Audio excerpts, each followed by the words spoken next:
Bismillahirrahmanirrahim. Assalamualaikum warahmatullahi wabarakatuh. Alhamdulillahirabbil alamin. Alhamdulillahilladzi hadana lihada wa ma kunna linahtadiya laula an hadanallah. Asyhadu an la ilaha illallah wahdahu la syarikalah. Lahul mulku wa lahul hamdu wa huwa ala kulli syai'in qadir. Wa asyhadu anna Muhammadan abduhu wa rasuluhu la nabiyya ba'dah. Alladzi la yantiqu 'anil hawa in huwa illa wahyun yuha. Allahumma salli wa sallim wa barik ala sayyidina Muhammadin wa ala alihi wa sahbihi ajma'in. Radina billahi rabba wa bi Muhammadin nabiyya wa bil islami dina. Rabbi syrah li sadri wa yassir li amri wahlul 'uqdatan min lisani yafqahu qawli. Teman-teman yang dirahmati Allah Subhanahu wa taala, malam ini kita membahas tentang 4G yang kalau dalam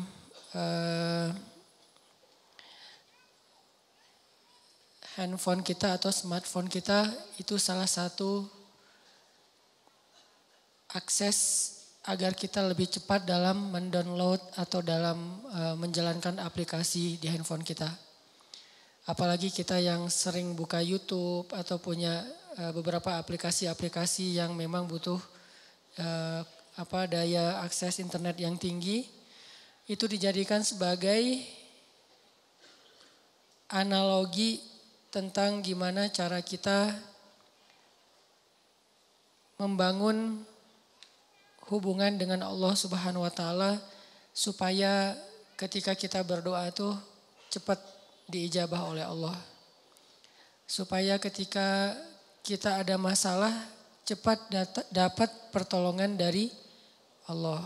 Supaya ketika kita dalam kesulitan Allah segera menurunkan keajaiban dan jalan keluar.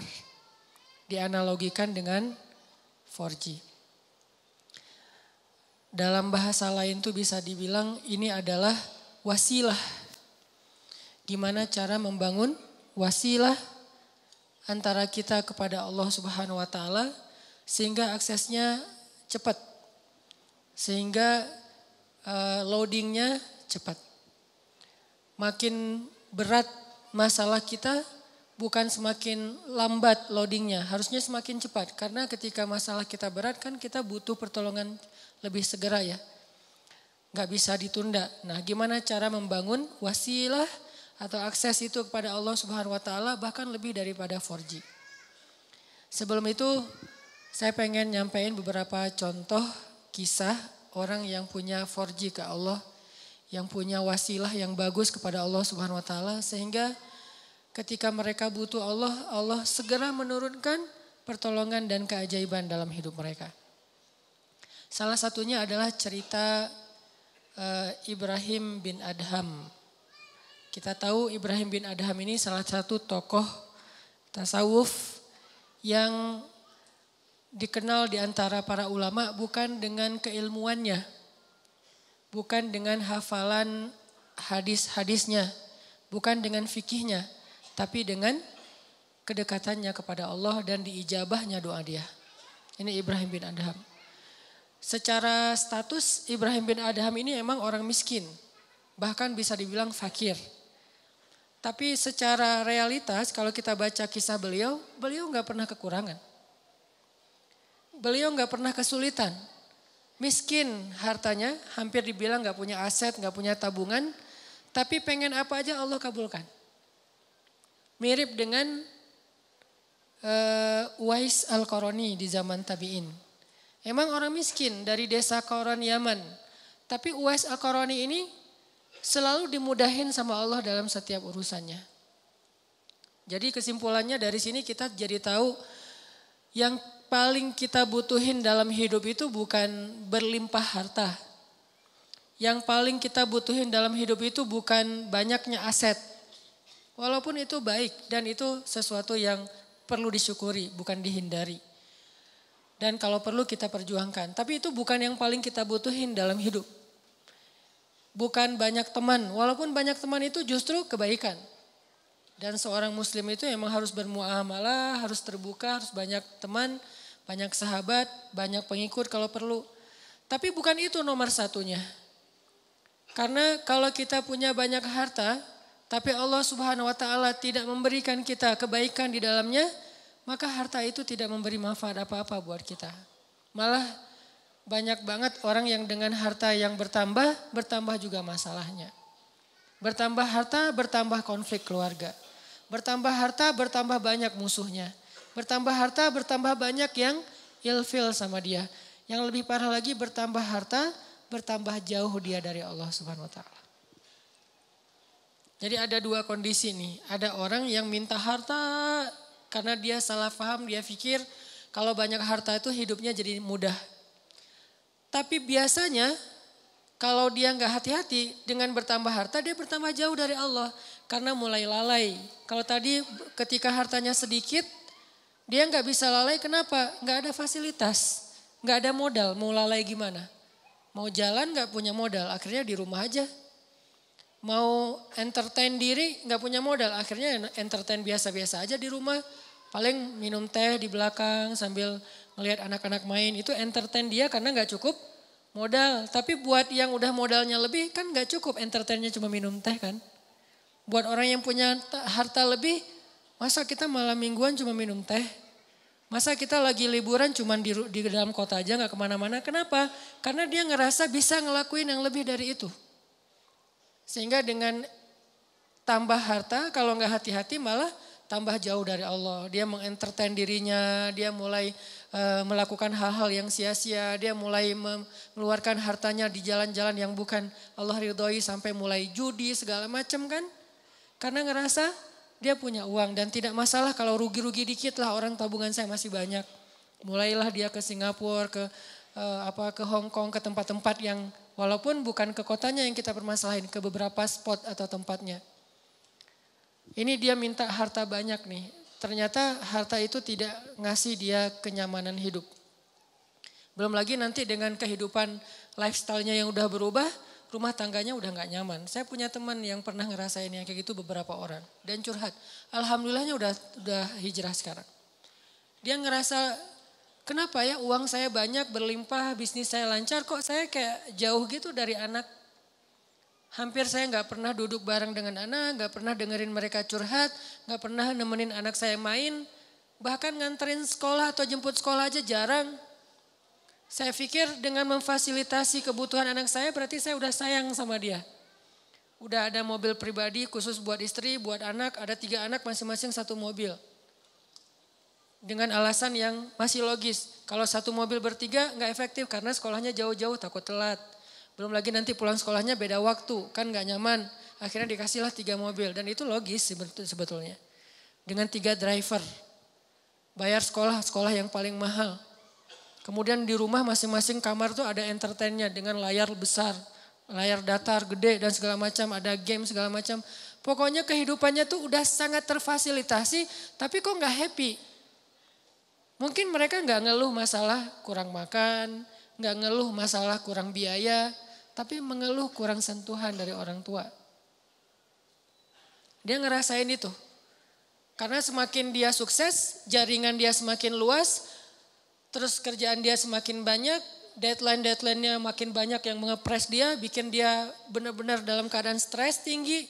Belum lagi nanti tuntutan entertainnya lebih besar karena teman-temannya berharap ke dia. Kayak misalnya kita ada duit, pasti teman kita pengen ditraktirin. Kalau kita nggak punya duit, nggak ada yang ngajak kita karena nggak bakal ditraktirin. Jadi diam aja di rumah kan ya. Kalau misalnya dianggap kita sukses, kapan nih makan-makan, kan suka gitu tuh. Kita baru dapat job nih, atau baru diterima kerja, atau baru selesai bisnis. Kapan nih makan-makan? Dan itu hal yang sangat wajar, natural terjadi.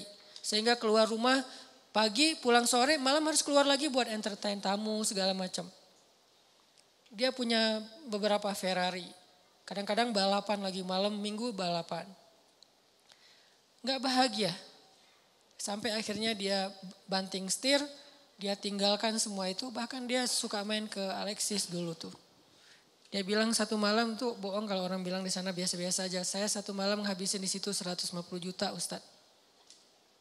150 juta satu malam. Ini kata dia ya, bukan kata saya. Dan saya mah pengen pengen berdakwah, ya, curiga aja. Enggak lah, niatnya berdakwah pulang nauzubillah gitu. Dia 150 juta semalam menghabiskan di sana. Dan dia tahu beberapa orang tamu-tamunya yang dibawa ke sana tuh. Jadi wajar kalau uang ratusan juta juga gak cukup buat entertain aja udah sekian. Belum lagi yang istrinya yang tas Hermès-nya berapa sekali beli, sekali belanja. Belum lagi nanti biasanya kebutuhan mereka kan bertambah sesuai dengan kemampuan ya. Kayak misalnya tadinya kalau masih kemampuannya terbatas, naiknya motor bebek yang ngisi bensinnya paling Pertalite. Dan itu juga berapa sih sebulan gitu kan. Kalau udah yang cc-nya 4.000 mobil, belum lagi motornya. Dari pajaknya aja udah beda. Dari servisnya aja udah beda. Pasti drivernya beda harga driver mobil Avanza sama driver yang udah pakai mobil-mobil mewah tertentu. Pasti beda harganya. Berarti bertambah kebutuhan bulanannya nih. Belum lagi mereka kalau mau tadi entertain itu udah beda seleranya. Kalau misalnya duit udah banyak, udah gak mau lagi jalan-jalannya dalam negeri dong. Minimal Singapura. Lagian kadang-kadang udah sampai ada kesan, bosan ke Singapura. Ke Singapura bosan. Kemana tuh? Ke Jepang, bosan. Kemana? Ke Hong Kong, bosan juga. Jadi banyak kota, banyak negara udah bosan. Maunya entah ke kutub atau ke planet lain gitu. Saking banyaknya duit. Dan itu natural terjadi loh. Pasti kayak gitu. Gak usah jauh-jauh kita aja kadang ngerasain walaupun bukan masalah bab luar negeri ya. Kayak misalnya tadinya jajan di warung juga udah cukup. Ketika nambah uang harus di mall. Yang tadinya beli baju tuh cuman di pasar Andir juga cukup. Sekarang harus ke PVJ, ke TSB. Kenapa beda? Karena kemampuannya udah bertambah. Jadi seleranya juga nambah. Rasa-rasanya pakai baju yang gak ada brand itu kayak malu gitu. Ketika kita udah punya kemampuan lebih, semuanya harus branded. Kehitung aja dari ujung kepala sampai ujung kakinya itu berapa juta. Satu ini aja udah, kadang sepatu di rumahnya itu sampai beberapa lusin. Ada yang udah sampai lupa, saya punya sepatu itu ya sampai kayak gitu. Artinya ini kalau Allah kasih harta doang, bukan harta doang ya. Karena kalau harta masih ada kalimat berkah, baik. Jadi jangan menjudge orang kaya, bukan. Kalau cuman harta doang, ini kondisinya kayak gitu. Satu lagi kondisinya gak dikasih harta. Tapi Allah kasih sayang Allah. Allah kasih perhatian Allah. Allah bikin dia jadi preferred hamba. Jadi VIP. Dia mungkin gak punya harta. Tapi ketika dia butuh ada aja. Allah ngasih dia kebaikan sesuai dengan kebutuhan dia. Ya Allah, saya udah lama nih ngontrak pengen punya rumah sendiri. Tiba-tiba Allah mudahin rezekinya bisa beli. Udah gitu normal lagi rezekinya. Ya Allah, kayaknya saya butuh kendaraan biar lebih nyaman dalam beraktivitas. Biar lebih nyaman saya ngelakuin kegiatan-kegiatan sosial. Biar lebih nyaman saya berdakwah kalau dia seorang dai. Allah kasih harta, beli mobil sesuai dengan kebutuhan dia. Akhirnya normal lagi. Jadi grafiknya itu sesuai kebutuhan.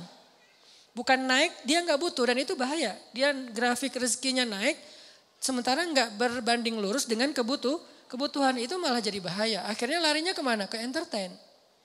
Kalau grafik rezekinya naik sesuai kebutuhan, itu akan istilahnya berkah, bermanfaat banget. Kayak misalnya tiba-tiba dia dikasih rezeki karena emang bentar lagi anaknya mau sakit. Sebelumnya Allah udah siapin. Tiba-tiba dapat beberapa usaha, proyek dan segala macam. Dapat untung anaknya sakit. Jangan langsung suudzon sama Allah. Kayaknya gak bisa nih saya dapat uang sedikit langsung dikasih ujian. Bukan. Allah kasih rezeki itu karena Allah udah tahu anak kita mau sakit. Disiapin dulu. Jangan dibalik. Giliran saya ada rezeki sakit inilah itulah segala macam. Kayak gak bisa aja saya pegang duit. Bukan, kebalik. Kalau Allah gak takdirkan anaknya sakit mungkin gak ada rezeki sebelumnya. Jadi Allah siapin dia biar dia gak panik.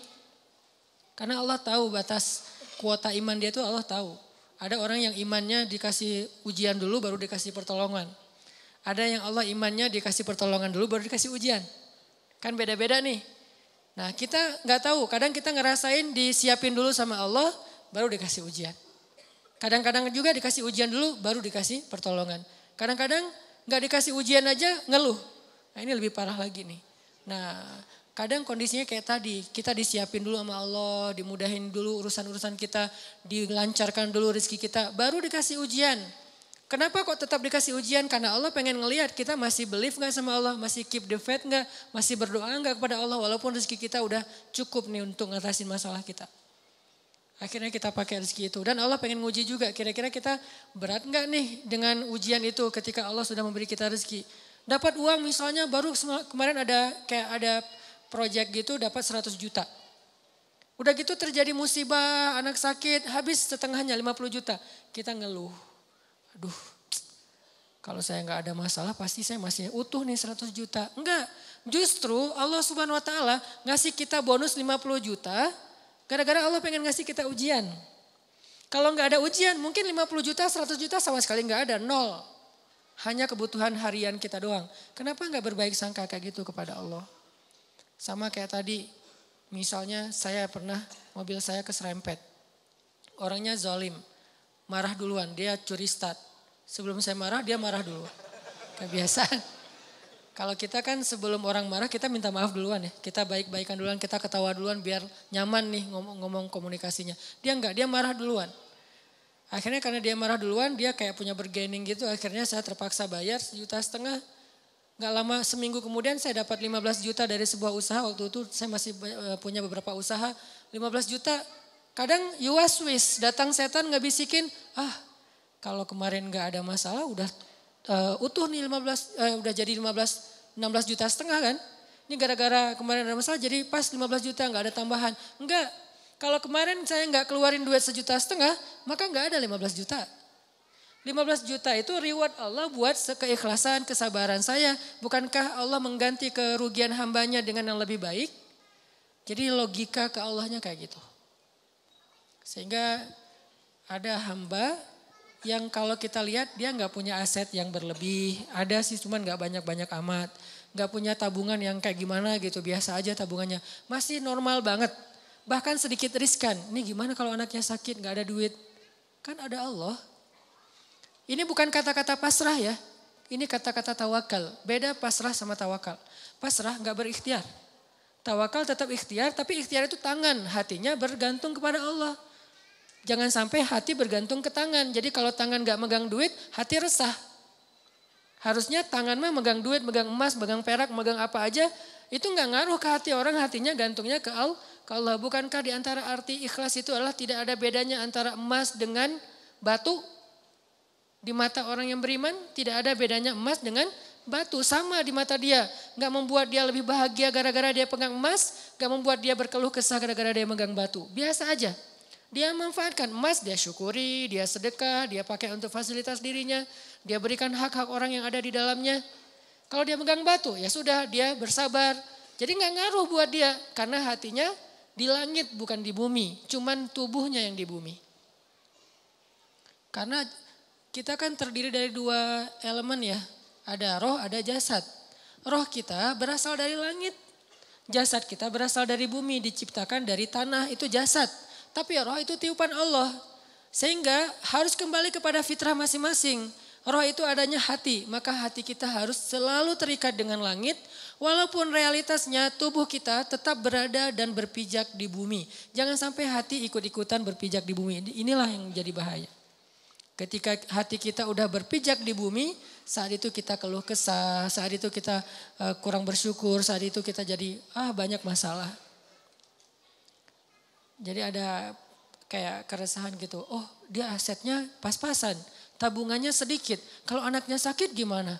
Kalau dia ada masalah nanti gimana? Dia pakai apa? Dia asuransi nggak ikut segala macam.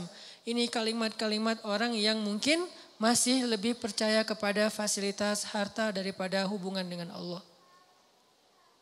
Ini saya lagi ngomongin hati ya. Tidak ngomongin bab ikhtiar.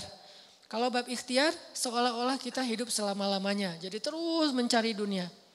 Dengan tangan, dengan kaki, dengan tenaga, dengan pikiran. Tapi hati kita yakin semua itu ada di dalam genggaman Allah. Kalau bisa benar-benar sesuai fitrah ini, hidup kita bakalan nyaman. Mau kaya, mau biasa, mau kurang, mau cukup, mau kayak gimana aja. Benar-benar seperti kata Nabi, ajaban li amril mu'min, betapa menakjubkan orang yang beriman. In asabathu sarra syakara fakana khairan lah, wa in asabathu darra sabara fakana khairan lah, wa laisa dzalika illa lil mu'min. Jadi kalau dia dikasih nikmat, dia bersyukur, itu baik. Dikasih ujian, dia bersabar, itu baik. Wa laisa dzalika li ahadin illa lil mu'min. Enggak ada yang bisa ngerasain itu kalau enggak karena dia beriman kepada Allah SWT. Jadi mau milih yang mana nih? Kalau harus milih. Harta berlimpah tapi Allah enggak titipin keberkahan di dalamnya. Atau pas-pasan tapi nanti kalau butuh apa-apa Allah segera kasih. Kira-kira kalau mau jujur banget kita mau pilih yang mana? Enggak ada yang ketiga. Cuman begitu doang nih. Karena kalau ada yang ketiga berarti kita nggak belajar iman. Ketiga itu bonus, bukan bagian dari pilihan kita. Allah kasih, walaupun kita selalu berharap yang terbaik kan. Harta yang banyak tapi juga Allah berkahi. Pengennya kayak gitu. Tapi itu namanya bukan ujian. Itu namanya karunia. Dan dalam karunia itu kita nggak perlu bisa menunjukkan bahwa kita orang yang sabar. Gimana belajar sabar sementara hidup kita nyaman? Gimana kita mau disebut orang yang sabar? Nggak ada masalah. Gimana kita mau disebut pemaaf, nggak ada yang buat salah kepada kita. Gimana kita mau disebut tawakal, nggak ada resiko dalam hidup kita. Terus gimana? Kalau mau disebut orang yang bertawakal, harus ada resiko dalam hidup kita. Kayak kecil-kecilan lah, belajar saya misalnya beli motor. Pak, ini mau pakai asuransi? Enggak lah. Tapi asuransinya asuransi syariat Pak. Apa hukum asuransi syariat? Jawaban fikihnya, boleh. Kenapa enggak pakai? Saya lagi belajar tawakal. Tapi kan ikhtiar Ustaz, ikhtiarnya saya pakai gembok. Ikhtiarnya saya simpan yang aman. Tapi, dan saya enggak nyalahin orang yang pakai asuransi syariah, tapi dengan kata-kata syariah ya. Kalau asuransinya syariah menurut saya boleh. Karena ada kata syariah dan sudah ada tim ahlinya di situ secara fikih boleh segala macam. Tapi saya enggak jadi belajar tawakal menurut saya. Jadi enggak bergantung ke Allah. Jadi pas keluar jalan tuh, mobil saya kalau keserempet juga tinggal klaim. Doanya kadang-kadang lupa, sering lupa malah. Tapi kalau nggak ada asuransi, aduh mobil baru nih, nggak ada asuransi. Bismillahirrahmanirrahim. La haula wala quwata illa billah. Subhanallazi sakharana. Ini untuk saya ya, ini bukan fatwa. Ini lebih ke semangat saya pribadi. Dan itu berasa banget. Dan ternyata benar, doa itu ajaib banget. Udah baca doa masih kecelakaan, kan diganti nanti seminggu kemudian. Kenapa kita harus suudzon sama Allah? Gak ada ruang buat suudzon kepada Allah. Gak ada ruang. Kalau kita mukmin, gak ada sia-sia kita baca doa. Udah baca doa masih kecelakaan. Enggak, tetap aja ada alasan-alasan hikmah yang bikin kita tetap ridho dengan ketentuan Allah. Dan tetap melanjutkan kebaikan itu. Enggak jadi pundung, saya gak mau doa lagi ternyata gak ngaruh, mending saya pakai asuransi aja. Enggak, kalau mau pakai asuransi silakan, tapi doa jangan berkurang. Kalau gara-gara asuransi doa berkurang, tinggalkan asuransi. Tapi kalau dengan asuransi doa tidak berkurang, lanjutkan. Cuman kalau saya pribadi sampai saat ini belum dapat hidayah. Belum. Rumah, kendaraan, sekolah, kesehatan. Ya nanti kalau saya butuh, ya Allah saya lagi butuh nih, Allah kasih. Dan itu sering banget dibuktikan oleh Allah SWT. Sehingga saya kayak sering senyum ke langit. Masya Allah ya benar ya, Allah tuh kalau prasangka kita baik itu Allah juga baik ke kita. Jadi kayak tenang aja, butuh apa ya sekarang, ya udah ya Allah pengen kayak gini, Allah kasih. Dan ajaib banget caranya. Kenapa? Karena kita juga pengen caper-caperan ke Allah, cara-cara iman yang ajaib. Begitu kita tunjukin, kita display, kita ngeposting iman-iman kita yang ajaib, lewat kata-kata yang captionnya yang keren-keren, hasbunallah wa ni'mal wakil, la haula wala quwata illa billah. Apalagi nanti postingan-postingannya, activity kita emang benar-benar ajaib, ngambil resiko di jalan Allah. Wah, Allah bukan cuma nge-like, nge-repost ke teman-teman, ke makhluk-makhluknya gitu. Lihat nih hambaku. Sehingga Allah nolongin kita sambil ngepamerin kepada makhluknya biar mereka tahu betapa Allah itu maha pengasih lagi maha penyayang.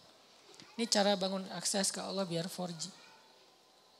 Bukan berarti saya udah 4G, ini lebih ke kayak sharing pengalaman kecil saya yang teman-teman pasti punya yang lebih dari itu. Dan saling watawasobil, hak di sini watawasobis sob. Saling sharing biar kita makin yakin dan makin sabar. Jadi ternyata 4G kita itu dalam hidup bukan fasilitas hidup. 4G kita itu bukan kekuatan fisik. 4G kita itu bukan networking. 4G kita itu adalah hati. Jadi kalau ibarat hidup kita itu adalah perangkat smartphone, maka 4G-nya adalah iman hati. Makin kuat iman berarti makin 4G. Makin lemah iman berarti tidak 4G. Makin lemah lagi bahkan sinyalnya putus-putus. Dan di sini kita bisa tahu, makin kuat iman kita, makin mudah kita berkomunikasi dengan Allah Subhanahu wa taala. Kadang-kadang enggak pakai kata-kata, cuman sinyal dari hati doang sampai ke langit, langsung Allah turunkan solusi. Kenapa? Karena 4G iman. Jadi 4G dalam bahasa kita di sini adalah 4G iman, akses iman kita, hati kita kepada Allah Subhanahu wa taala. Selanjutnya sekarang kita pause sebentar dengan azan Isya, tapi nanti sholatnya kita takhirkan biar leluasa buat teman-teman yang ada di luar masjid. Silakan.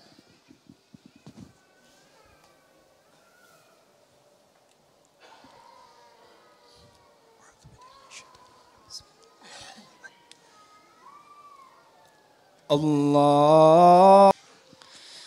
Teman-teman yang dirahmati Allah Subhanahu wa taala, orang yang sudah sampai ke derajat termasuk di antara aulia atau wali-wali Allah Subhanahu wa taala atau punya akses yang udah 4G ke Allah Subhanahu wa taala tuh tidak selalu hidupnya berlimpah harta, tapi berlimpah rahmat. Jadi buat dia cara berpikirnya bukan, wah kayaknya saya udah tenang nih soalnya saya udah siap kalau ada apa-apa. Saya bisa bayar, saya bisa ngongkosin, saya bisa ngebiayain, saya udah punya duit, saya punya tadi asuransi segala macam. Bukan gitu pola pikir dia. Karena gimana pun itu terfasilitasi, bukankah sembuh dan sehat di tangan Allah? Bukankah masalah itu ada dan dicabut itu Allah yang tentuin? Bukankah lebih baik kita gak kena musibah daripada harus membayar musibah?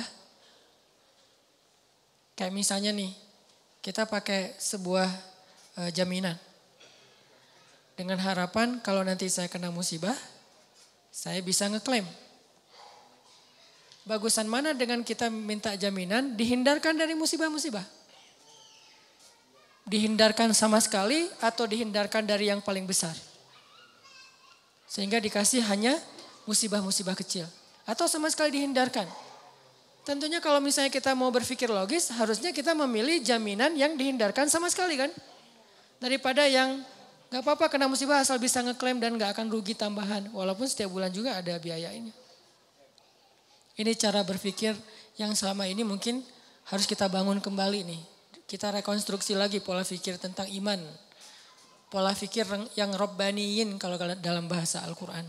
Arti robbaniyin tuh karena berlandaskan iman, bukan hanya berlandaskan logika matematika kita.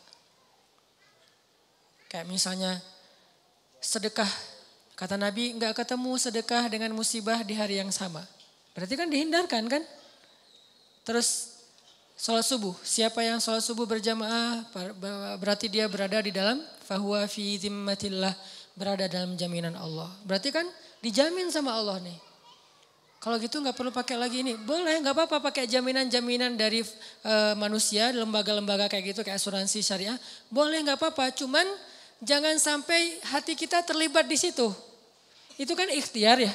Bagian dari ikhtiar walaupun tidak harus, tapi bagian dari ikhtiar silakan aja. Cuman jangan terlibat hati. Bagian ikhtiar kan bagian fisik, bagian jasad, bagian tubuh. Tangan dan kaki, bukan hati. Hati kita tuh harus jaminannya ke Allah. Nggak boleh kita merasa tenang hanya gara-gara ada kartu asuransi, nggak boleh merasa tenang. Baru tenang ada kartu asuransi tapi tadi subuh sholat subuh. Tenang tuh. Baru tenang dengan asuransi tadi juga udah sedekah pagi-pagi. Baru tenang. Nah kalau iman kayak gini udah ada di hati kita, nih insya Allah nih udah 4G nih. Tapi kalau tenang gara-gara asuransi subuh juga gak masalah, sedekah juga gak masalah. Belum lagi yang lain-lainnya nih, silaturahim, membantu orang lain. Oh berarti kita gak 4G sebetulnya, bahaya tuh hidup kayak gitu tuh. Kalau ternyata, tapi saya udah mempraktekkan ini sekian tahun Ustaz dan gak ada masalah. Istidraj. Sanastadrijuhum min haitsu la ya'lamun. La ya'lamun. Justru mereka nggak ngira, justru mereka nggak nyangka. Kalau udah nyangka namanya bukan istidraj. Ini nih pola pikir yang kita bangun teman-teman. Makanya kan Rasulullah SAW itu orang yang sangat wasilah dengan Allahnya itu udah dekat banget ya. Sampai membatin aja Allah dengar langsung Allah kabulkan. Pernah dulu orang-orang Mekah gara-gara menentang Nabi terus gara-gara menentang mereka jadi menantang Nabi gini. Kalau emang kamu benar-benar Nabi Allah, coba kamu buktikan dengan cara kamu datangkan azab-azab kepada kami seperti yang pernah terjadi kepada Firaun, Namrud, Samud, Ad. Coba kamu datangin. Nabi nggak mau berdoa. Wah berarti dia nggak benar nih, dia bohong tuh buktinya nggak berani berdoa karena dia takut nggak akan dikabulkan. Apa jawaban Nabi? Kalau saya sampai berdoa seperti itu, binasalah kalian. Karena doa Nabi kan nggak ditolak sama Allah. Kalau mereka minta bukti-bukti yang nggak merugikan mereka, Nabi akan lakuin. Contoh, coba kamu belah tuh bulan, kan nggak ngerugiin mereka ya, nggak membahayakan orang-orang kafir walaupun bulan terbelah. Nabi kalau saya berhasil dengan izin Allah membelah bulan, apakah kalian beriman? Ya, kami akan beriman. Janji, deal. Ya Allah, tunjukkan kekuasaanmu. Bulan terbelah, benar-benar terbelah. Apa kata-kata mereka? Muhammad telah menyihir mata-mata kita. Gak beriman juga. Wah benar-benar kamu tuh benar-benar penyihir yang luar biasa. Banyak penyihir yang menunjukkan hal-hal yang gak logis. Tapi ini di atas mereka. Kamu tuh benar-benar lebih dahsyat dari para penyihir. Jadi penyihir nomor 1 lah. Kata Nabi, kalau kalian masih tetap tidak percaya, coba kita tunggu orang lain yang tidak terlibat di sini. Yaitu para musafir. Yang datang dari luar kota. Nanti kita tanya besok pagi kalau mereka datang, apakah semalam kalian melihat bulan terbelah? Ya sudah, kalau mereka bilang terbelah berarti benar bahwa bulan itu terbelah dan kami beriman. Ya udah kita buktiin, tunggu besok. Pagi-pagi datang musafir, tanya langsung ngumpul tuh di depan Ka'bah. Apakah semalam kalian melihat kejanggalan di langit? Ya, apa? Bulan terbelah. Benar ya Muhammad, bukan hanya bisa menyihir mata kita, mata orang lain yang gak hadir juga disihir. Gak beriman. Sampai Allah mengatakan, kalaupun engkau datangkan 1000 ayat-ayat Allah, bukti-bukti kebesaran Allah, mereka tetap tidak beriman. Jadi kalau Nabi dimintain ngedoain hal-hal yang buruk untuk mereka, Nabi gak mau mengedoakan. Kenapa? Nabi kasihan sama mereka. Karena Nabi itu doanya gak ditolak sama Allah. Bayangin kalau Nabi bilang, ya Allah bikin Abu Jahal stroke. Stroke itu waktu itu juga. Tiba-tiba Abu Jahal. Kan ada ayatnya di surat Al-Alaq, ayat-ayat terakhir kan. Kami cabut ubun-ubunnya. Kalau Allah udah cabut ubun-ubunnya kan otomatis stroke tuh. Itu bahasa stroke versi surat Al-Alaq loh. Arti cabut ubun-ubunnya kan tiba-tiba darahnya itu jadi pecah pembuluh darahnya di kepala kan. Itu kan mencabut ubun-ubun tuh, pecah pembuluh darahnya di. Bayangin kalau Abu Jahal pecah pembuluh darahnya di kepala. Terus bagaimana cara mendawahin dia? Karena Nabi itu memanfaatkan doa yang diijabah bukan untuk ngenyakitin orang. Untuk memberi kebaikan buat orang itu. Kan Nabi punya kesempatan nih ngedoain. Dan doa Nabi diijabah banget. Nabi punya 2 pilihan. Mendoakan yang buruk atau mendoakan yang baik. Nabi memilih yang baik. Itulah akhlak Nabi. Kalau kita ditempatkan di situ. Kan doa orang yang terzalimi itu diijabah. Ya udah doain aja. Itu kan berarti kita gak neladanin Nabi sebetulnya. Ini kalimat ini harus dipahami lebih dalam ya, karena sering salah persepsi di Indonesia. Kita selalu ngelihat dari angle negatif. Doa orang yang terzalimi itu gak akan ditolak oleh Allah. Kalimat ini adalah kalimat nasihat untuk orang yang zalim, bukan orang yang terzalimi. Pahami konteks hadis. Jadi orang dibacakan ayat-ayat ini, hadis-hadis ini untuk kalau dia mau menzalimi orang lain. Atau sudah menzalimi orang lain supaya dia menghentikan kezalimannya. Kayak kita ngomongin ini ke Bashar Assad. Presiden Rusia ini agak-agak mirip. Bingung nyebutnya. Presiden Suriah. Kita ngomong wahai Bashar Assad, kalau kamu zalim kepada rakyatmu, kamu membunuh anak-anak kecil, kamu menghentikan bantuan ke Gota, doa mereka itu gak akan ditolak oleh Allah. Ngomongnya ke siapa? Ke Bashar Assad. Sama kayak kita dizalimin teman kita. Ngomongnya ke yang zalim. Jangan sampai kita datang ke teman kita yang lagi terzalimi. Doa orang yang terzalimi itu diijabah loh. Itu namanya kita manas-manasin orang untuk mendoakan yang buruk. Harusnya kita ngomong kayak gitu tuh ke orang yang zalim supaya dia menghentikan kezolimannya, takut dengan doa orang yang mazlum. Kita malah angle-nya kebalik. Giliran kita terzalimi, mumpung nih doa gua diijabah sama Allah. Ya Allah, hancurkanlah dia sehancur-hancurnya ya Allah. Hati-hati ya, doa juga ada porsinya. Karena doa itu seperti kisos. Kalau kita mendoakan orang lain lebih dari hak kita, maka kelebihan itu akan balik lagi kepada kita. Dia naik mobil atau motor, terus ngejipratin air ke kita. Ya Allah, jauhkanlah dia dari jodohnya. Apa hubungannya jodoh dengan air? Harusnya hak kita cuman ya Allah mudah-mudahan nanti ada orang yang jipratin air ke dia. Cuma sebatas itu kan. Kan al jaza min jinsil amal. Balasan sesuai dengan jenis amal. Artinya ya kisosnya segitu doang. Jangan sampai ke urusan jodoh lah, sakit lah apa. Jadi kayak lebay gitu kan ya, norak banget sih. Itu doa yang norak namanya tuh. Dan kelebihan dari porsi itu akan balik lagi kepada yang ngedoain kan bahaya. Nanti kita malah nggak nikah-nikah gara-gara pernah terzolimi. Udah terzolimi nggak nikah pula kan rugi. Jadi itu bukan hadis buat orang yang terzolimi teman-teman. Itu hadis untuk orang yang ngezolimin. Sama kayak Nabi kalau misalnya baca hadis tentang istausu bin nisa'i khairan. Perlakukanlah perempuan itu secara baik. Itu bukan hadis untuk cewek. Itu hadis buat cowok. Jadi yang ngucapin hadis itu harus melihat dulu siapa di depannya. Kalau di depannya seorang ibu, seorang istri, dia ngomong kayak gitu berarti dia sedang meracokin rumah tangga orang. Karena si istri ini nanti akan nuntut suaminya seperti di dalam hadis. Itu hadis diucapin kepada suami. Jangan didengar oleh istri. Kenapa? Nanti dia akan memikirkan haknya bukan mikirin kewajiban. Tapi kalau hadis tentang seandainya saya boleh menyuruh manusia sujud kepada manusia, saya suruh istri sujud kepada suami. Yang ngomongin itu adalah istri. Jadi ada materi ibu-ibu, ada materi bapak-bapak.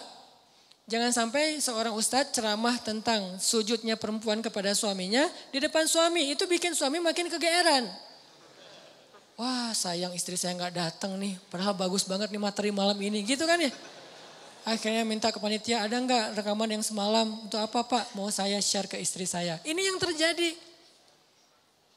Dan ustaznya juga salah ngomong di depan bapak-bapak. Gimana kalau campur dua-duanya? Berarti yang seimbang infonya. Jangan berat sebelah. Ini namanya adil kan.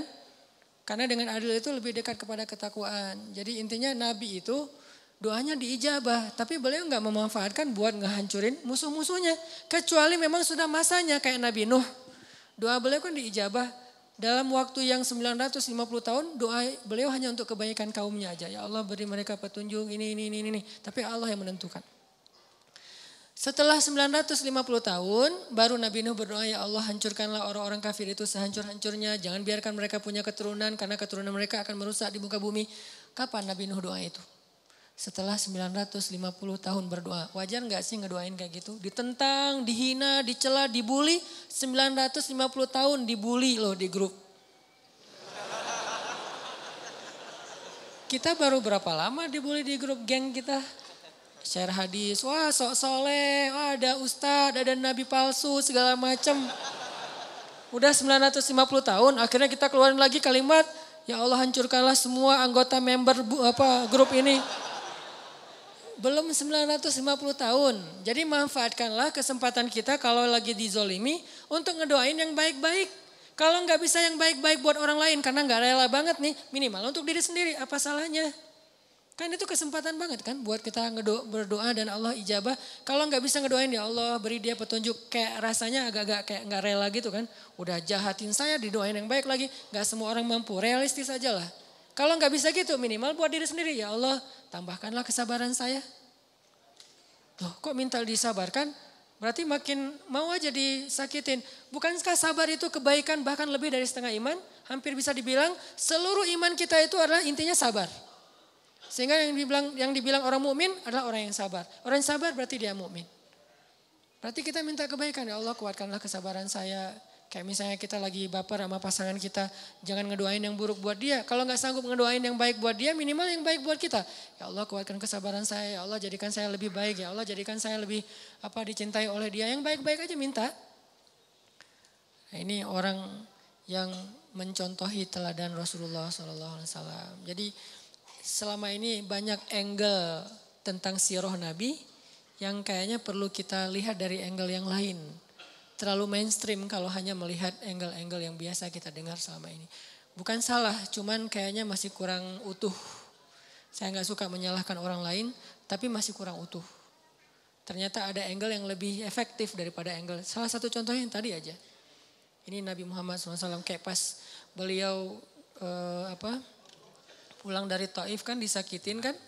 Terus malaikat minta Nabi berdoa aja kepada Allah. Karena malaikat tuh nggak bisa ngelakuin sesuatu tanpa izin Allah. Allah bilang ke malaikat, lakukan apapun yang diminta oleh Muhammad. Kalau minta di balik tuh gunung ditimpakan kepada orang-orang Taif, malaikat lakuin apa aja pokoknya. Kesempatan itu malah Nabi doain, ya Allah maafkanlah mereka, sesungguhnya mereka tidak mengerti. Minta maaf untuk mereka. Dan aku berharap anak cucu mereka kelak yang akan menerima agama ini. Ini doa yang baik, padahal beliau lagi dizalimi, masih mengalir darah di pelipis beliau. Masih kotor baju beliau, masih orang ketawa tentang beliau. Anak-anak kecil ngelemparin beliau, perempuan-perempuan ngejar beliau. Diperlakukan kayak orang gila di tengah kampung, dikejar-kejar, keluar masuk kebun korma, keluar masuk kebun korma. Gimana rasanya seorang nabi yang sahabat tuh habis-habisan menghormati, memuliakan beliau, tiba-tiba dikejar oleh anak kecil dan perempuan. Budak-budak aja ngejarin nabi. Ngejar semuanya. Beliau lari-lari kayak orang gila yang dikejar-kejar rame-rame. Tapi doa beliau, ya Allah maafkan mereka. Mereka gak ngerti. Semoga anak cucu mereka yang menerima Islam. Akhirnya anak cucu mereka kelak menjadi pembela Nabi. Kalau mau meneladani Nabi, harusnya yang angle-angle kayak gini nih kita ambil juga nih. Walaupun selalu ada kondisi-kondisi yang pengecualian ya. Ini tidak bisa digeneralisir dalam semua kasus yang terjadi di dunia atau di bangsa kita. Kalau kayak apa yang terjadi di Suriah, saya kira itu pengecualian. Kenapa pengecualian? Karena juga terjadi di zaman Nabi. Saya bukan ngomong dengan emosi pribadi, berlandaskan sirah. Ada sekelompok sahabat hafiz Al-Quran. Diundang ke sebuah negeri dengan alasan disuruh ngajarin Al-Quran kepada kaumnya. Ternyata itu cuman jebakan. Ketika sekelompok sahabat ini keluar, hafiz semua. Di tengah jalan mereka dicegat, dibunuh semuanya, gak ada yang selamat. Digorok satu persatu. Dan itulah asal muasal kenapa Nabi membaca kunut nazilah. Dan salah satu isi kunut nazilah, ya Allah hancurkanlah kaum itu sehancur-hancurnya. Kenapa? Karena mereka pengkhianat. Karena mereka zalim. Karena mereka sudah membunuh para hafiz Al-Quran. Dan ini bukan hal yang bisa dimaafkan. Beda kalau mereka melakukan kesalahan itu karena mereka tidak paham. Jadi ada kayak pembunuhan sengaja dan tidak sengaja. Ada kisos.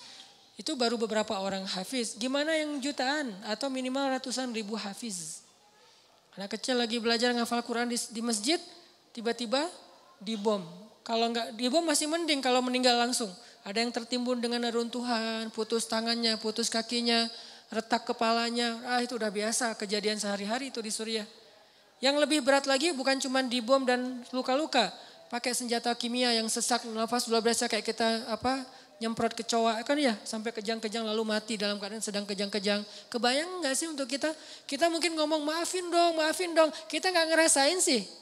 Coba kalau kita ngerasain. Gak usah jauh-jauh seperti kasus Suriah. Kasus ke teman aja kita susah maafin. Coba introspeksi diri deh.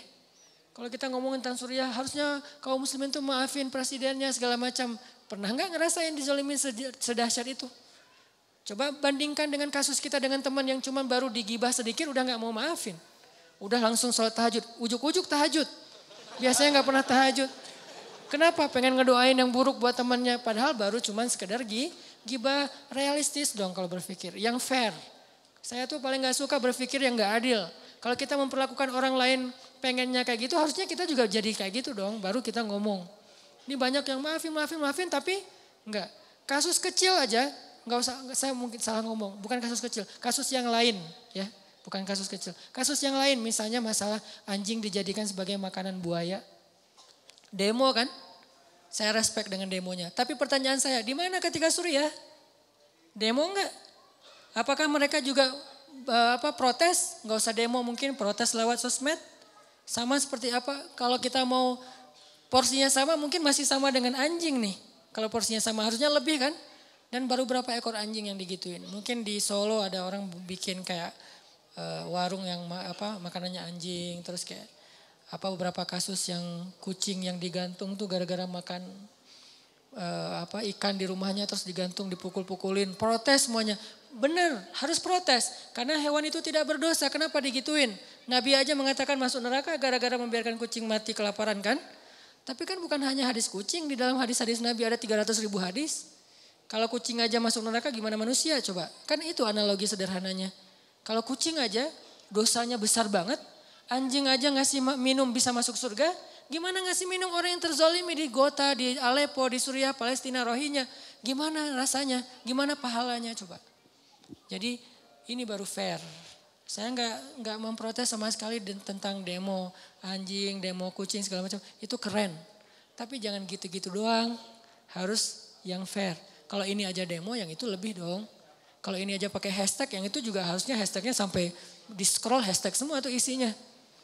Aleppo hashtag, Gota hashtag, Al-Quds hashtag, Gaza hashtag, Rohingya hashtag, Somalia hashtag, Yaman hashtag, Irak hashtag. Termasuk juga nanti ada Paris, New York, di mana-mana. Kita samalah memperlakukan manusia.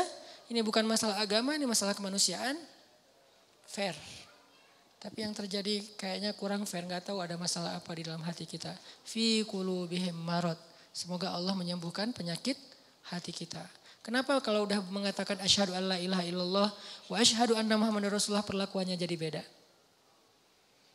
Padahal kita nggak pernah nyinggung agama. Tapi kenapa gara-gara mentang-mentang muslim jadi beda perlakuannya? Terus siapa yang mempertimbangkan urusan agama di sini sebetulnya?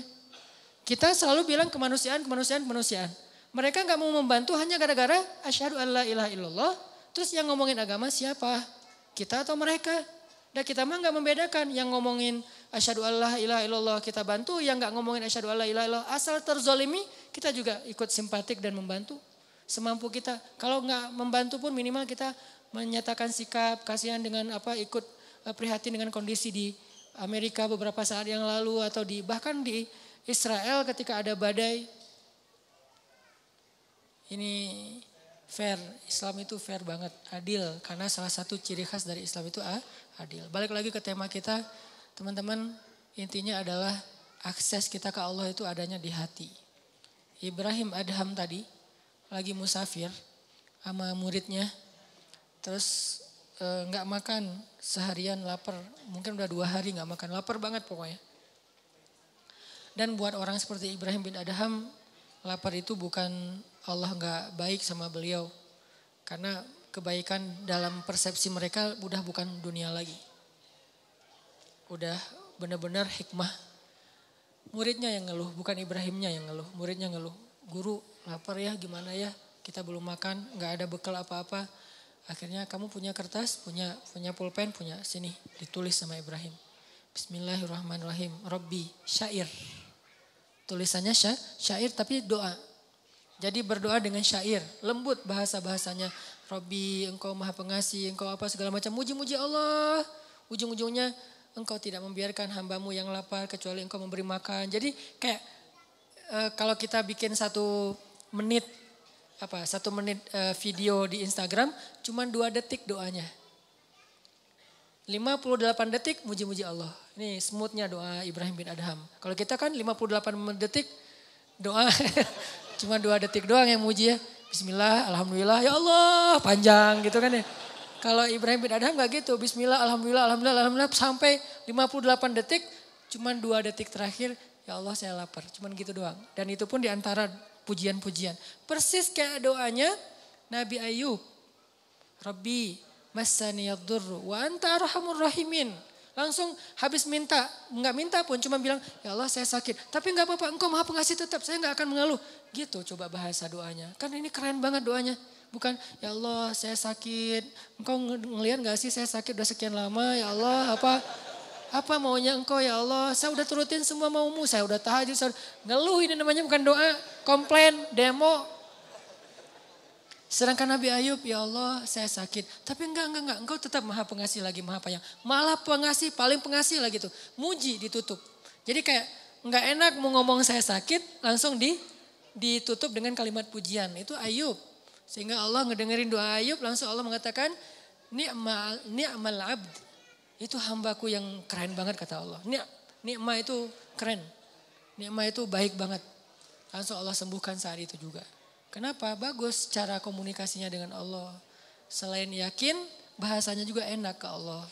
Allah itu kan maha mulia, elegan banget. Jadi jangan sampai kita komunikasi sama Allah itu bahasa-bahasa yang di jalan.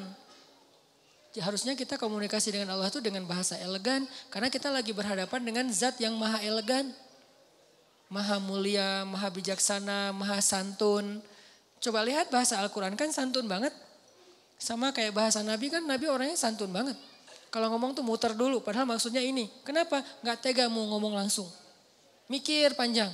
Sama kayak yang saya bilang kemarin, Nabi mimpi ngelihat surga, terus di dalamnya ada istana yang indah. Gak sengaja di sebelahnya ngelihat cewek lagi main ayunan. Nabi gak bilang itu istri siapa, gak bagus nih nanya istri orang. Tapi Nabi nanya itu rumah siapa, otomatis itu istri yang pemilik rumah. Kan keren bahasanya, itu rumah siapa Jibril?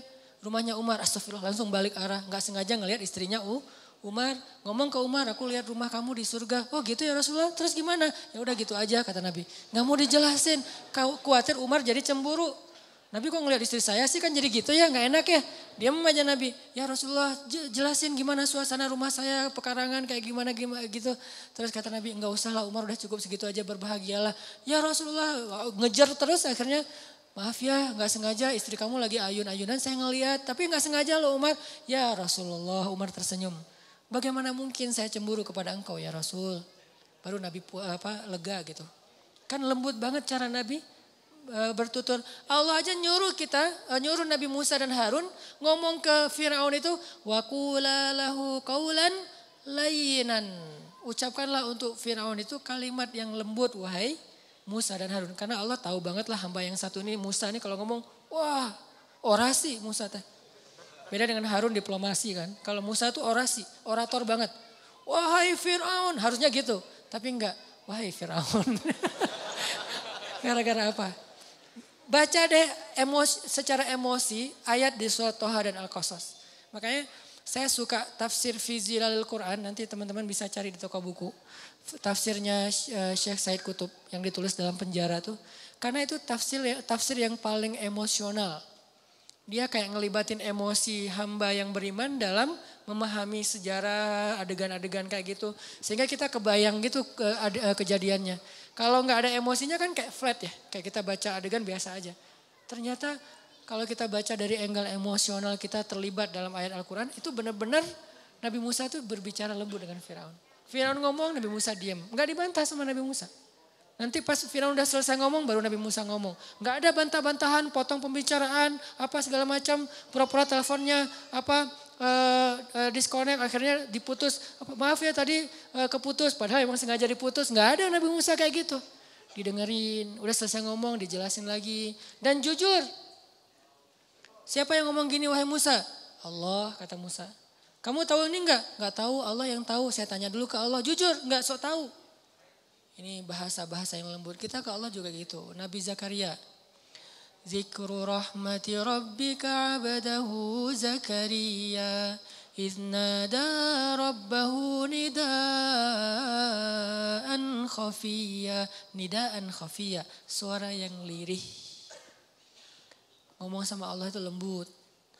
Qala rabbi inni wahana al-'azmu minni washta'ala ar-ra'su shayba wa lam akun bidu'aika rabbi syaqiyya.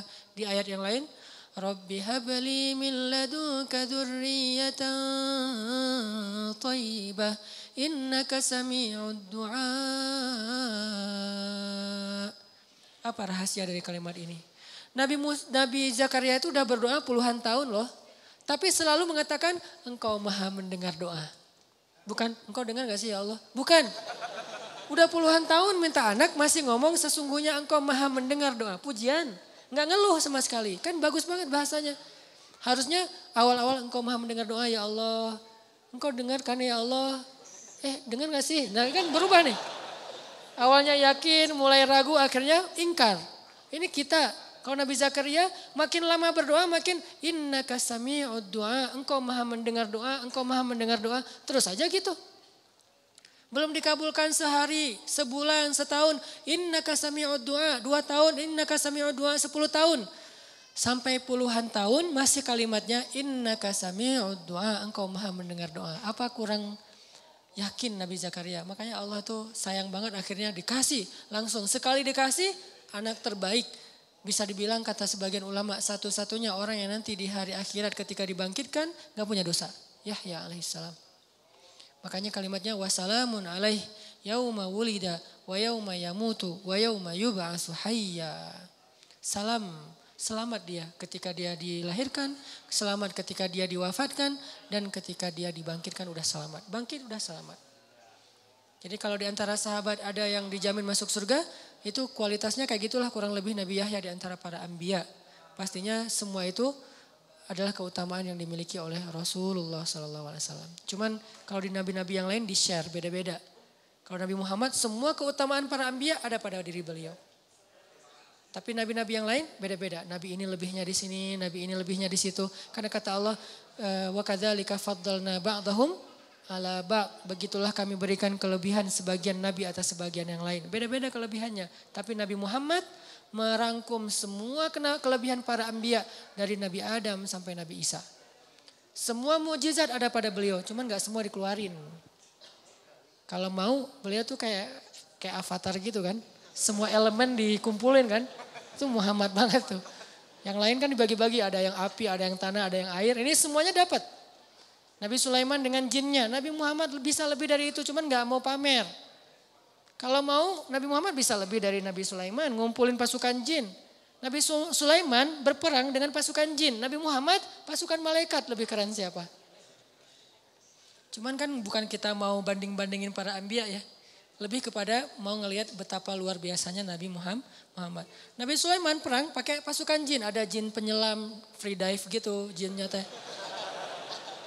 Dan ayatnya emang gitu, jin penyelam berarti kan free diver ya. Kalau free diver sekarang mungkin 500-600 meter nyelam, itu udah kilometer loh. Itu benar-benar free diver yang legend banget lah, udah kedalaman yang sampai nggak tembus cahaya matahari. Ada jin yang kerjanya sebagai juru masak, chef. Bayangin jin chef, itu gimana masakannya? Darah, tulang gitu ya. Jadilah masakan-masakan yang istimewa, jin lagi nge-chef gitu di dapur. Tiba-tiba free divernya tuh datang, kasihan banget saya lo kerjaannya di dapur melulu gak pernah ke laut. Emang di laut gimana? Wah keren banget, gue nyelam setiap hari tuh udah dimana-mana udah terumbu karang di daerah Bunaken, dimana-mana udah gue lihat tuh. Ada jin surfer, wah ombak di sana masih lebih keren di sini nih, ombak udah barrel, udah segala macam. Pokoknya jin-jin laut nih, jin cai. Ini ada jin ulin, ada jin yang di dapur. Jin ulin nih yang udah biasa ulin, selalu postingan snapgram mereka tuh seru-seruan yang di dapur. Ya kok saya mah snapgramnya piring lagi. Datang nih jin laut, manas-manasin jin dapur. Lu ikutin dong sekali-kali kita lagi, ini bentar lagi kita mau touring loh gitu. Oh begitu? Ya. Yuk kita ikut touring, nih gua sediain nih motor buat lo. Misalnya kalau nggak mau pakai yang mahal-mahal amat, minimal lo pakai yang Triumph lah misalnya. Lo pakai nih Triumph punya gua kalau nggak mau pakai Harley. Oh beneran. Nggak jadi kenapa? Last minute dia bilang nggak jadi. Padahal touring udah pada siap nih, orang udah pada ngumpul di meeting point. Kenapa nggak jadi? Takut kepada Sulaiman.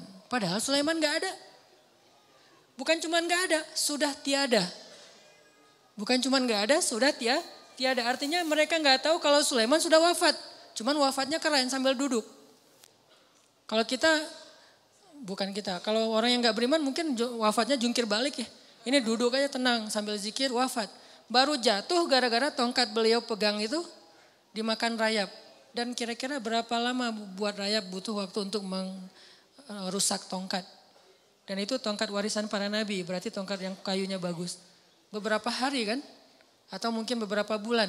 Artinya sekian lama itulah jin gak tahu kalau Sulaiman udah wafat. Terus gimana jin mengatakan tahu hal yang gaib? Sulaiman di sebelah mereka aja gak tahu kalau wafat. Kemungkinannya adalah bohong saja. Gak mungkin jin tahu. Kalau dia tahu yang gaib, dia pasti tahu Sulaiman sudah wafat.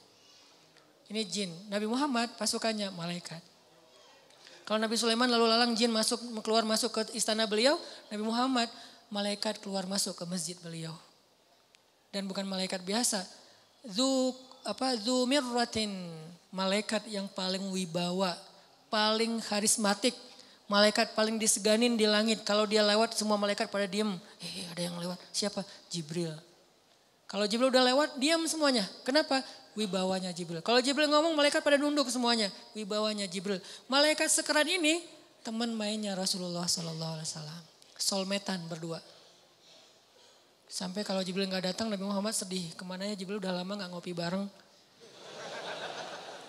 Ngeliat ke langit. Jibril kemana ya? Mau ditelepon gak punya nomornya.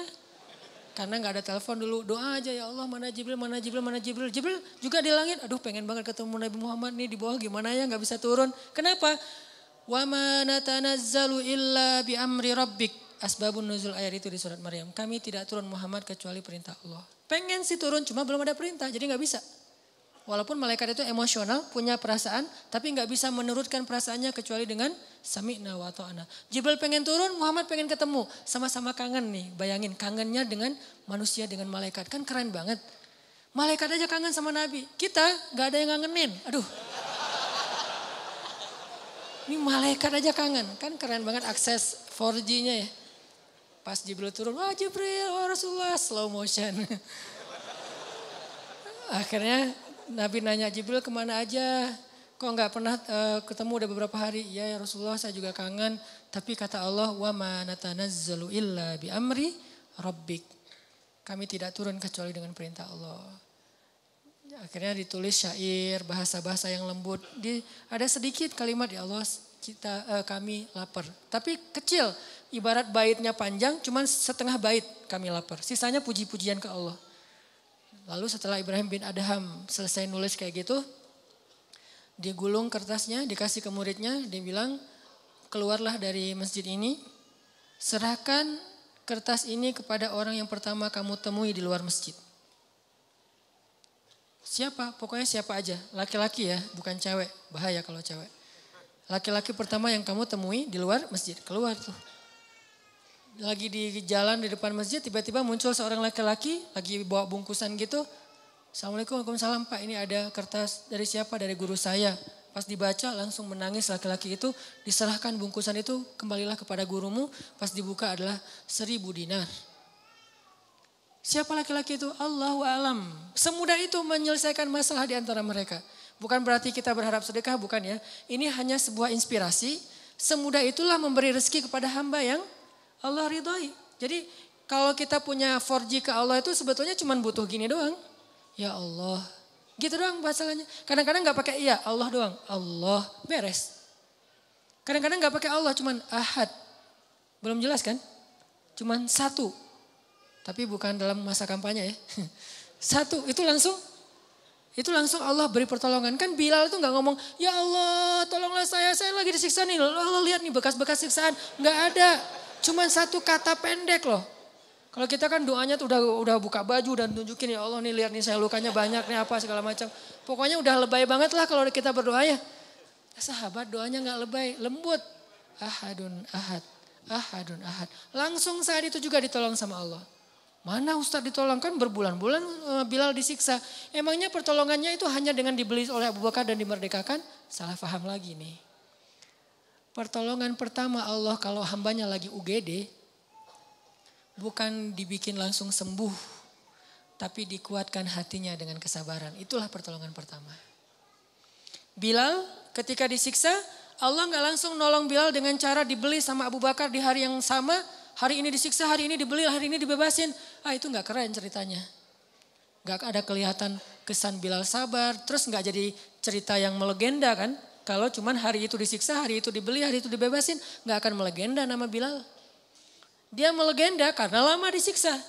Karena hampir orang itu nggak yakin Bilal akan bertahan. Dan ketika Bilal disiksa, hari itu juga Allah mengutus Jibril dan Allah menyuruh Jibril untuk menguatkan hati Bilal. Kayak disupport banget Bilal semua. Jadi ibarat Bilal didorong, Jibril yang nahan di belakang. Jadi badan Bilal itu nggak perlu pakai tenaga. Pasrah aja. Kayak kita lagi tawaf puncak, tawaf ifadah tuh di Ka'bah. Kalau lagi tawaf ifadah, kita tawaf tuh gak perlu melangkah. Berdiri aja, muter sendiri. Saking padatnya Ka'bah, berdiri aja. Saya dulu waktu masih haji tuh tawaf ifadah pas pulang habis jamarah pertama langsung tawaf ifadah. Itu rapat banget, saking rapatnya gak perlu gerak. Gini aja, tidur juga gak masalah. Tidur tiba-tiba udah 21 putaran, 3 kali tawaf gitu ya. Oh berapa ini udah putarannya, ngelihat jam udah 2 jam ternyata. Tidur aja itu muter, saking luar biasanya. Gitulah Allah membackup Bilal ketika disakiti oleh Umayyah bin Khalaf. Hatinya langsung ditahan oleh Allah supaya dia bersabar. Sehingga ketika Umayyah bin Khalaf menyiksa Bilal, Umayyah itu pengen pamer. Makanya dia live streaming. Ada yang nge-shoot live streaming di YouTube, di Instagram, di FB, di mana-mana pokoknya live streaming. Mengundang TV-TV lokal dan nasional. Pokoknya setiap jadwal Bilal disiksa itu semua TV itu siaran langsung. Beberapa tayangan yang lain, film, Hollywood, bola, Piala Dunia, sepi penonton. Ratingnya yang ini paling tinggi. Benar-benar siksaan Bilal itu ratingnya paling tinggi. Yang nonton pada komen. Ada yang komen gini. Kasihan ya gitu. Terus yang lain komen juga. Siapa? Maksudnya kasihan ke siapa nih? Ke Bilal atau ke Umayyah? Yang ketiga membahas Umayyah. Bukan Bilal. Kenapa malah kasihan kepada Umayyah? Karena yang terlihat tersiksa justru Umayyah bukan Bilal. Jadi Bilal disiksa, tetapi yang kelihatan wajah tersiksa justru Umayyah. Capek nyiksa Bilal. Bilal biasa-biasa aja. Ahadun ahad. Umayyah aduh kok gini ya. Capek banget sih nyiksa dia. Jadi orang justru kasihan kepada Umayyah bukan kepada Bilal. Kenapa bisa kayak gitu? Karena Allah menolong Bilal dengan ahadun ahad. Dan Allah tidak menolong Bilal dengan ujuk-ujuk langsung datang Abu Bakar. Enggak, dengan dikuatkan hatinya. Setelah sekian lama dikuatkan hatinya, akhirnya pertolongan kedua pun datang. Setelah pertolongan hati baru pertolongan dengan solusi konkret. Yaitu Abu Bakar datang dan membebaskan Bilal. Jadi ini aksesnya Bilal ke Allah cepat banget. Sampai Nabi senyum dan mengatakan, ya Bilal baru aja semalam aku dengar langkah-langkah kaki kamu di dalam surga. Langkah kakinya terdengar di surga, orangnya masih di dunia. Coba Masya Allah ya. Kita udah meninggal aja belum jelas langkah kakinya di surga nih. Ini Bilal masih hidup di dunia, masih main-main, masih nongkrong, masih ngopi. Kakinya udah di surga. Kayak gimana tuh? Luar biasa. Artinya Allah itu ngasih keistimewaan yang luar biasa buat Bilal. Buat Khabab bin As. Buat Sumayyah, istrinya Yasir. Sumayyah itu maaf ditusuk dari kemaluannya sampai ke belakang. Dan meninggal di tempat. Apakah Allah tidak menolong Sumayyah? Justru itu pertolongan Allah buat Sumayyah. Walaupun kezoliman untuk Abu Jahal. Itu pertolongan Allah untuk Masyiatoh dan bayi-bayinya. Walaupun kezoliman buat Fir'aun. Jadi teman-teman. Akses 4G kita ke Allah itu dimulai dengan iman. Kemudian dengan caption yang indah. Kita kalau posting captionnya lama mikir ya. Udah lama akhirnya tanya-tanya, bikin sendiri captionnya. Captionnya terserah kalian deh gitu. Akhirnya dari komen kita caption, tipe lagi kan. Lihat gimana kita sering mentipe caption kita. Dalam semenit udah berganti caption berkali-kali. Caption ke makhluk aja kita mikir. Masa caption ke Allah kita gak mikir? Bikin puisi-puisi doa. Ustadz, masa doa pakai puisi sendiri gak dari Nabi? Dari Nabi juga, dari ayat juga, dari sahabat juga, dari diri sendiri juga. Karena kan ada doa-doa yang kita butuhin gak ada di zaman Nabi. Ujian nasional, ada gak? Anak Nabi kan gak ada yang sekolah dan ujian nasional. Sehingga gimana? Ujian nasional, wah bid'ah ini doanya. Soalnya Nabi gak pernah baca doa ini. Gak kayak gitu cara memahami bid'ah. Gak usah terpancing dengan pemikiran orang yang mungkin belum utuh membaca hadis. Karena doa itu ibadah mutlak. Jadi bikin caption doa yang indah. Itu nomor 2 biar 4G, biar enak kita dengan Allah. Hasbunallah wa ni'mal wakil ada di Al-Quran. La haula wa la quwata illa billah ada Al-Quran. Itu kalimat-kalimat caption yang keren-keren loh. Kalau perlu itu jadi hashtag doa kita. Panjang captionnya ujung-ujungnya hashtagnya la haula hasbunallah apalagi. Innalillah gitu-gitu kan. Itu kan caption hashtag-hashtag yang udah sering dipakai ya. Sehingga nanti kalau mau ngelihat doa-doa kita itu tinggal buka hashtagnya kan kebaca tuh. Dan makin sering kita pakai hashtag itu makin di like. Lebih banyak likersnya di antara para malaikat. Terakhir satu kisah tentang hashtag la haula wa la quwata illa billah. Ada seorang sahabat miskin datang ke Nabi ngadu. Dia bilang ya Rasulullah anak saya ditawan oleh musuh. Dan mereka meminta tebusan. Kalau saya nggak membayar tebusan 100 dinar, 100 dinar itu kurang lebih sekitar 300 juta atau mungkin lebih.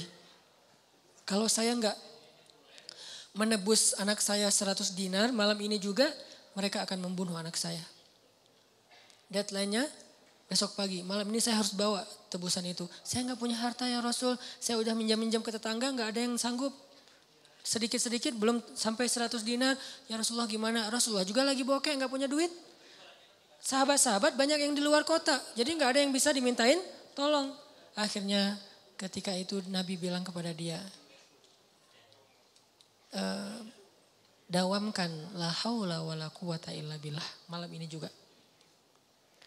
Oh gitu ya Rasulullah, ya siap-siap, assalamualaikum, langsung pulang. Keren kan imannya?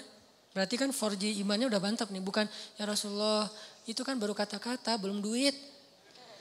Ya saya la haula juga, tapi kan butuh duit juga ya Rasulullah, kan kita harus ikhtiar segala macam. Itu mal iman logis, sehingga dikasihlah pertolongan yang logis. Ilman terlalu ilmiah dikasih pertolongan yang ilmiah. Ini iman ajaib dikasih pertolongan ajaib. La haula disuruh. Nabi juga tahu nggak mungkin Nabi ngasih la haula kalau Nabi punya duit. Pasti dikasih duit sama la haula. Ini karena nggak punya apa-apa. Dan apa yang dikatakan Nabi itu pasti benar. Nggak mungkin Nabi bohong. Jadi iman kepada Nabi itu udah kuat banget. Sami'na wa ta'ana. Nabi bilang perbanyak zikir la haula. Siap ya Rasulullah pulang. Sampai di rumah istrinya udah nunggu dengan cemas. Gimana Pak? Gimana Pak? Orang miskin manggilnya bukan Pak. Gimana Bah? Gimana? Ya gitu. Udah dapat belum duit? Belum Mah. Terus gimana? Tadi udah ketemu Rasul. Terus gimana apa kata Nabi? Disuruh dawamin zikir la haula. Oh ya udah yuk kita wudhu. Dawaminlah sepanjang malam mereka berdua la haula wala quwata illa billah. Iman. Setelah ikhtiar, emang ikhtiar dulu ke tetangga, ke teman, ke siapa-siapa, ke finance nggak ada karena nggak ada punya jaminan, jadi nggak dapat uang juga. Tetap ikhtiar, tapi nggak berhasil. Tapi kan bukan berarti setelah itu tertutup maka nggak ada harapan. Bukankah Allah itu selalu mampu dan maha kuasa? Zikir la haula. Tiba-tiba subuh-subuh anaknya ngetok pintu. Assalamualaikum, dibukain pintu, anaknya wajahnya berseri-seri, peluk gitu, udah nangis-nangisan. Setelah itu ditanya, gimana kamu bisa selamat, siapa yang menebus kamu? Allah yang menebus saya. Gimana caranya? Dijelasin. Semalam tiba-tiba pengawal-pengawal yang jagain saya diikat di sebuah pohon korma. Terus orang-orang prajurit para di sekeliling saya, gak ada jalan buat saya untuk kabur. Untuk lepas dari ikatan aja susah, apalagi kabur. Tiba-tiba datang kayak angin yang sangat dingin dan membuat semua prajurit itu tertidur pulas. Kayak gitu cara Allah menolong. Diberi mereka rasa ngantuk, tertidur pulas semuanya. Saking pulasnya sampai mereka nggak menyadari kejadian apapun. Tiba-tiba datang 2 orang laki-laki dengan pakaian putih-putih dan membuka ikatan saya, lalu mereka pergi, saya dilepaskan, suruh pulang. Sebelum saya pulang saya ngelihat ada banyak ternak kambing-kambing yang ada hasil curian mereka. Saya ambil, bayangin kambing ada 100. Berisik gak sih? Satu kambing aja udah berisik ya, apalagi 100. Dan gak mungkin kambing itu suruh diam ya. Ini lagi dalam masa pelarian gitu. Atau dilakbanin mulut kambing satu-satu atau disuruh diam cicing gitu. Gak mungkin suruh kambing diam, pasti mbak itu banyak banget. Tapi suara 100 ekor kambing gak membangunkan satupun prajurit yang tertidur. Allah summum bukmun umyun. Allah tutup mata, telinga dan hati mereka. Sehingga mereka gak sadar apa-apa. Dia pulang lenggang kangkung. Bukan hanya selamat tapi juga bawa ghanimah 100 ekor kambing. Kali aja satu kambing 3 juta. Berarti dia dapat surplus 300 juta. Kalau seandainya dia pakai ikhtiar bisa nebus 100 dinar. Mungkin cuma bisa nebus anaknya. Tapi tidak dapat 100 ekor kambing. Tapi karena dia imannya ke Allah ajaib. La haula, pulang bukan cuma orangnya. Tapi bawa tiba-tiba setelah anaknya pulang mereka jadi orang kaya raya. Masya Allah, la haula wa la quwata illa billah. Jadi jangan remehin hashtag agama tuh. La haula hasbiyallah innalillah dan kayak gitu-gitu. Doa sebelum kita berangkat. Caption yang indah. Hashtag yang udah populer diajarkan Nabi dan para sahabat, pakai, insya Allah kita punya 4G ke Allah Subhanahu Wa Taala. 2 ya, iman yang mantap sama caption yang baik. Mudah-mudahan Allah Subhanahu Wa Taala mengijabah banyak doa dan harapan-harapan kita, membimbing hati kita dalam keislaman kita, dalam hijrah kita, dalam taubat kita, dan semoga Allah Subhanahu Wa Taala setiap saat menambah pemahaman kita tentang agama dengan majelis ilmu. Semoga dengan kita hadir dalam majelis ilmu ini bukan hanya bertambah wawasan, tapi bertambah mulia akhlaknya, bertambah pula imannya. Karena majelis ilmu pada hakikatnya adalah tajdidul iman, recharge iman kita, refresh iman kita. Jadi kalau dengan hadir majelis ilmu nggak bertambah iman, kayaknya sia-sia. Harus bertambah iman. Kalau tambah wawasan doang belum sempurna. Karena tidak mungkin orang yang beriman, orang yang berilmu disebut berilmu kalau tidak bertambah iman. Karena innama yakhsyallaha min ibadihil ulama. Orang berilmu itu orang yang beriman kepada Allah, yang takut kepada Allah. Barakallahu li wa lakum. Allahumma ighfir lana dzunubana wa liwalidayna warhamhuma kama rabbayana shighara. Allahumma a'inna ala dzikrika wa syukrika wa husni ibadatik. Allahumma inna nas'aluka ridhaka wal jannah wa na'udzubika min sakhatika wan nar. Allahumma habbib ilainal iman wa zayyinhu fi qulubina wa karrih ilainal kufra wal fusuqa wal usyan waj'alna minar rasyidin. Allahumma rabban nas adhibil ba's ishfi anta syafi la shifaan illa shifa'uk ishfi shifaan la yughadiru saqaman. Rabbana atina min ladunka rahmah wa hayyi' lana min amrina rasyada waj'al lana min kulli dhiqin makhraja wa min kulli hammin faraja wa min kulli usri yusra. Allahumma ansuril islam wal muslimin. Allahumma ansur ikhwanana al muslimina fi Ghutah. Allahumma ansur ikhwanana al muslimina fi Suriah. Allahumma ansur ikhwanana al muslimina fi Palestin. Allahumma ansur ikhwanana al muslimina fi Yaman. Allahumma ansur ikhwanana al muslimina fil Iraq. Allahumma ansur ikhwanana al muslimina fi Rohingya. Rabbana hab lana min azwajina wa dhurriyyatina qurrata a'yun waj'alna lil muttaqina imama. Rabbana atina fid dunya hasanah wa fil akhirati hasanah wa qina azabannar. Teman-teman yang dirahmati Allah, sekali lagi saya tetap mengumumkan bahwa pintu donasi kita belum ditutup, kesempatan donasi masih terbuka insyaallah sampai pertengahan April, karena saya berangkat ke kamp pengungsi Suriahnya pekan terakhir di bulan April.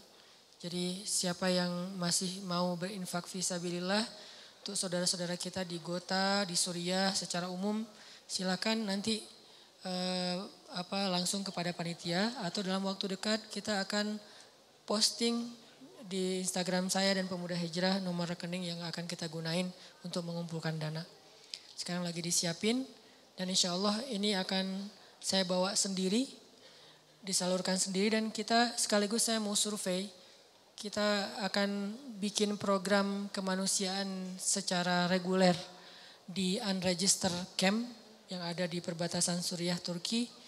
Alhamdulillah ada lahan beberapa hektar di sana, nanti akan dibangun semacam apartemen. Kemudian kita dari anak-anak muda Bandung secara khusus akan mengisi beberapa program buat anak-anak muda yang jadi korban perang yang ada di kamp pengungsi yang banyak yatim piatu. Mungkin selain program tahfiz Al-Quran, kalau itu nggak perlu kita bikin karena mereka juga banyak hafiz ya. Jadi kita nggak bikin program tahfiz, lebih ke entertain supaya bisa itu juga kebutuhan mereka ya. Karena ketika kita datang ke sana bawa permen, lollipop gitu aja, itu anak-anak pada senang. Kata teman-teman aktivis di sana, bawa lollipop satu koper tuh. Anak-anak yang selama ini kerjanya cuma ngafal Quran, itu cara mereka ngobatin kangen mereka ke ibu ayah mereka yang udah syahid, ngafal Quran. Tapi mereka juga butuh fasilitas bermain, butuh teman bermain. Nah, kayaknya bagian kita di situ aja tuh. Kan dakwah kita mah banyak main, banyak manfaat. Jadi mainnya nanti insya Allah saya juga akan bawa beberapa papan skate, akan disumbangkan ke anak-anak pengungsi. Bukan meracuni mereka ya, insya Allah bikin mereka happy aja. Tetap saya yakin mereka punya agenda utama yaitu belajar Islam. Cuman jangan lupa bahwa entertain itu juga bagian dari sunnah Nabi dan dibutuhkan secara psikologi oleh kita semua.